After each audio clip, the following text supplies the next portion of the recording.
Amanyinya ya big eye in the background is Nsaba Bukome. Nsaba Bukome. I'm begging, I'm pleading. First time big eye waliotugambye toyina chiwakola bantu togenda kukola ki kubetondera. Ne interview netujizanya wano. Ngo tugambe togenda kwetonda. Then what inspired you kugamba nti atoveyo kubulu yimba? Nsaba Bukome. It's like obulinge ya agezako amanyi bwe mpulira olimbo ne vibe echoka. Like ne modu echoka. Yeah, because tovola nasazeho okuwandika ebbaluwa okay okutuuka eri bana Uganda bonna abantu bonna okutwaliza wamu nti buli kyenanjagadde okubagamba nakitadde mu luyimba. Nsaba Bukome. Nsaba Bukome. N'olaba gundi content wa video alimu watekamu from the beginning genesis y'obucupa twali ku Freedom City. No, yali second agundi. First attempt yali wano ku Uganda Museum. Ejja ku Uganda Museum ne bakuwa obucupa. Second attempt nebeera ku Freedom City. Then this was the third attempt. What's the experience? Kiki kyekiganye? I don't know naye ekyovolaba nabagambye nti Bukomeeyo kati buli omu yamanyi kyekisinga omuluma. Naye tibakifeeko gere ku kirala. Oyina pati gye wayimbe n'ogamba mbuno omwonoona mirimu gyange. Ba promoters ofunyemuko challenge ba promoters obutata kukubira amasimu nga balowooza. Ofunyemu challenge because kyafectinze business. Ba business partners bange bali mu fear. Bagamba ono. Because okuva situation eyo yabeerawo. Gamba turning down. The shares are turning down because bali worried about the situation. Ate yinza okuddamu okubeerawo. So kati affecting the business yange mostly.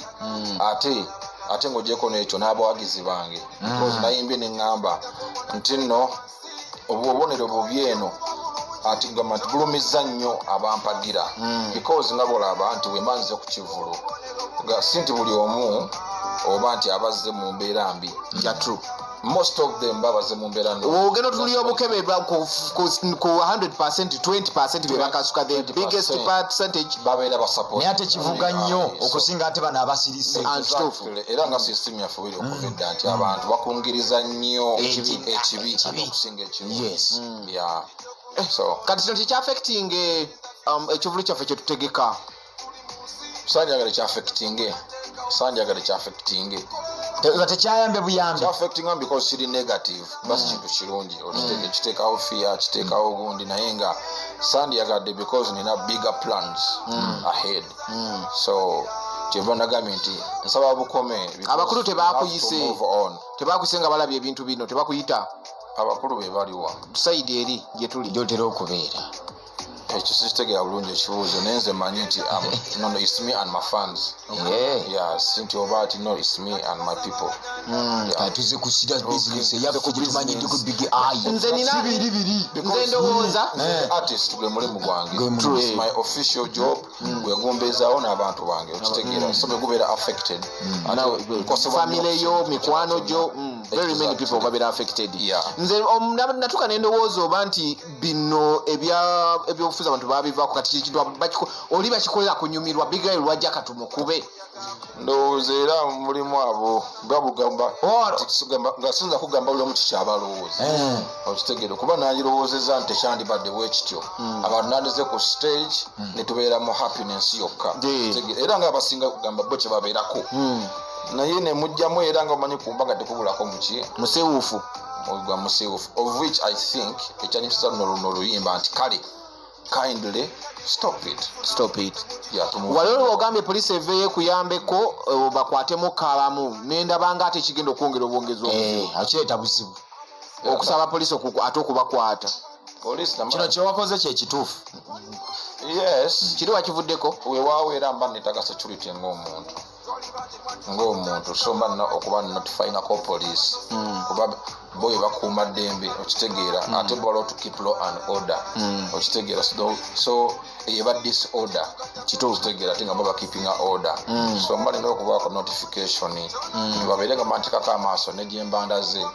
In other words osaba security ekutambulireko era nga bwe nti buvunaanyizibwa bwayo okubanga ekuuma bana Uganda. So in any situation you know okubanga ebeerawo. In other words oyagala bodyguard.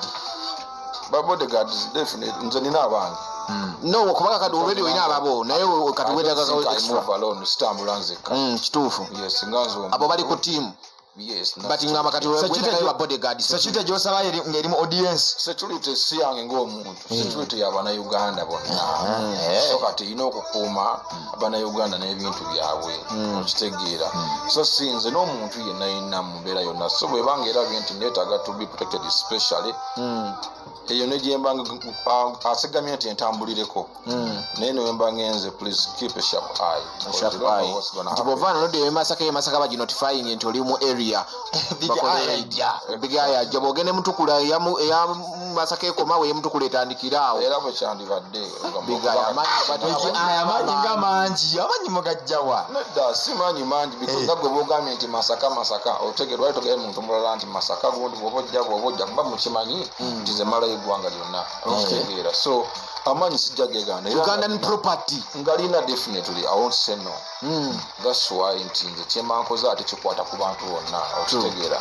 so if I wasn't that bandinde sente atumuleko oyo bigaye mu bya relationship wakomawa relationship byange kati nganze omuntu olimu agambye oli muyimbi wa ggwanga tubuli ekikwatako tukyagala twagala mmanya wakomawa ati ku byembalaze osegedde property yaffe banayi big eye omuziki kati tugenda ku muziki kati tutuna eri ku muziki Nsaba Bukome yetuni empya eriwo abantu bagisange wa nti abantu ngoma like abasinga they are responding positively kuluyimba mulimu agony mulimu obulumi olaga ina kyolaga kyogamba nti bannange nze personally ngenda gita mu statement nagikugamba nze nakugamba nekugamba waliwo enyimba ebbiri indicator ne mango juice ozivuddeko nze luyimba personally nze that's my opinion nze nsanyuka nnyo abantu oli ng'alonzeemu nti nze njagala luno ate kyekinjawula nze ne ku kivulu nze wemba nnyimba ku kivulu nze siri nti balinda goolo enyo bakuba enduulu kituufu buli luyimba lwensuulayo ate wabeerayo nti olwe lubasingawabeerawo proud yebuuka nti olwo lwe lwange so neweesanga nti nonkuba sho okuva letandise empaka lwekomye mwana n'omuteramu kasalompasi n'akanyiga salompasi nfaamu oli n'afa ensonga lwaki nti nze nemba nnyimba tosobola amanya nti asembyayo luli oba buli lwendeeta lwakabi naye magezi kyagali emabega wa nfaamu abalabe bwe bajja nfaamu kuba buli muntu alina abalabe soga mulimu omuntu nga tagasika muguwa n'abalabe be bo nga webajja nga afaamu nomwoli faamu n'otadde angulu big eye jala kubate nga nkuwa kubawandizibo ogeremu nabayogerako ne big eye hello radio 4 wangi kale lero bali kubeerako papa lero ndi baaba ogamba otya ononyango ogayiwa okusizana okwembasi ya radio febusaabala yesebo kakati akayimba mada mwana akajja kukola mada wange kyakaminyo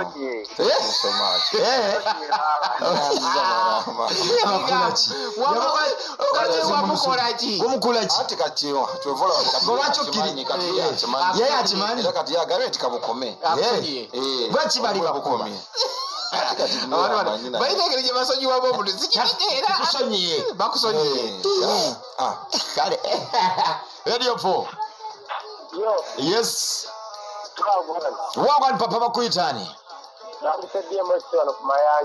DMX tewali taata kyekiriwo piki yaffe okyagirina buli wogivuga nakugamba weekubye empiso ya tetenansi wanje muganda wange ate wali kyekiro blood mwana ebyempalana birina okukoma era byonna bibeeranga amina ya kituufu Bukome ya bakulekemukko tewali atakola nsobi oli muntu amina abantu bakulekemu n'okweyiiya nsobi DMX n'okweyiiya okwebezaawo nsobi essaawa eno katugamba tuspreadinga positivity kale muveewo mwebale kusonyiwa gamba tetujja kuddamu bwe yakunywaga ogamba sijja kuddamu nedda ati kati ayi otabayibu nti ndaga nnyo omuntu agenda awuliriza oluyimba kitegeera owuliriza oluyimba ate oyinza okuba nga ne kenyininyini olina kyoleseeyo kyotategedde ate nga mulimba ogenda Nsaba Bukome Jajja mwami. yo Ekambo kyekyo mwami. jaja ndikirya wagwandeya Wali kuleta musajja oyo. Sajja wuuyo. wanje muganda wange Ekambo kye. gyendi munange ogamba otya baba Nze ndifaaliwo kyali kikamulunga nsinzirira ku kibuga Kasenge na Kalodi. naye anziza munange Ekintu ekyo saakyagala kakikome jajja. amiina naawe omusonyiye yakola ki otaninako obuzibu agambye faani wange naye gamba ye agambye abantu nti Bukome ai okay hello hey Musajja wa Kave. yes Nange nwanidde ku ssimu ne ngamba kadaya kati kafuuse kasasiro. nga nange sikulonya sikulaba Jajja mwami ndikulaba omwaka ogujja. kale kawosooka omaliriza enze Ndikeeko kansooke malirize bebi wange Big Eye. wangi Gamba si my sweet. gyendi munange ogamba otya Tobale kuyimba. amiina ye bali kusiima Daya sitoswaze ensi sibangako bebi masewo. oliwa Big Eye anno bigi ayi ifumu lya mu nsonga wegendereza muve mumulwalire Owaaye mwekajogere n'obuku. yogera Owaaye wama Big Eye. wangi Kuyimba bebi. neyanziza munange ye bali Kati nze kusiima kanfukamire. Banange tuyimbye akayimba. Banange bikome. Bukome Omwana tuddemu tumwagale. amiina Omwana tumwagale nga bwe twamwagala mu kusooka kumanda gwe wakuba ekintu ekaze mu kitaawe. amiina nkomawo era ngenda kukomawo Komawo ne nansana. ya Igizoni ngenda kufaniriza nja kutegeka bila. neyanziza n'okusulasule amiina Sule wange tewali. twaleebya ate Big Eye oli mwana w'ekazo bannange Big Eye yakulira kazo Big Eye mwana w'ekazo naye bw'oba waddeyo kono okubayo ku kivulu that's good Yeah, that's good. obangubaddiza bwebale kukuza nzenzerangayo mu bantu bange ekyo kirungi ya kazo sayidi kikumwala kasaawo kazo kawempe bwayise ku kisaawe yonna eyo okay lugoba nabweru nasana yonna eyo nawaka Yeah, man. okay kati abawuliriza nga tuwunzika bakobiga bwe basibya tugende bannange Tini tugibaleetedde. radio 4 ya mukimanye nti mbagala nnyo buli muntu gyalimanya nti nkwagala nnyo ku mutima oluyimba lwa Nsaba Bukome muluwulirize Bajjemu message. yes mujjemu message ya so katugende maaso aye tukolere abantu baffe okitegeera nga tukolere future zaffe tutambuze obulamu yes because we have to move on regardless of what but we have to Big Eye nze kyange ekisembayo Yeah.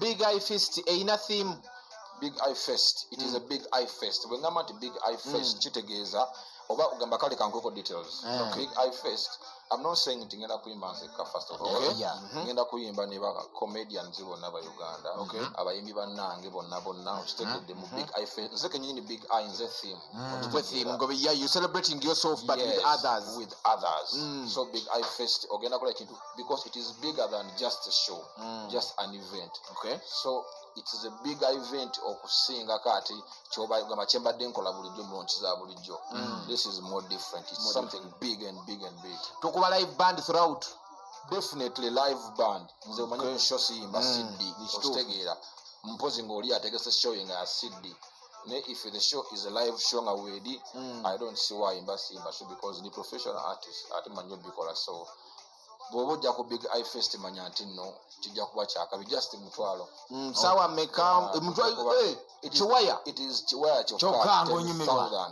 okay tujja kutandika ng'obudde bukyali misana kuba bingi fest ebimu saagala kubyogera kino kiri naye ebira tobyogera just waga kumanya Yeah. tujigula sawa meka ne tujigalawo sawa meka abantu bajje nga bamanyi abantu olunaku lulamba balina kuba lulamba nga gwo balina ng'ozzemu Big Eye Fest ate empaka gye tunaakoya mumanyi otegeka ebintu ebyo n'ogamba olunaku lulamba ogenda kubaawo ate n'ojja olweggulo nnyini kivvulu anti waliwo Big Eye onoobaawo okuva ku makya ebisookawo era mbeera round okay mbeera round mpaka tifirisa ebisinga nze kale ebisa ebisinga nsula naawo okay either mba ku hotel oto abaana bazigabe autograph zonna okay all right Muli maganda wange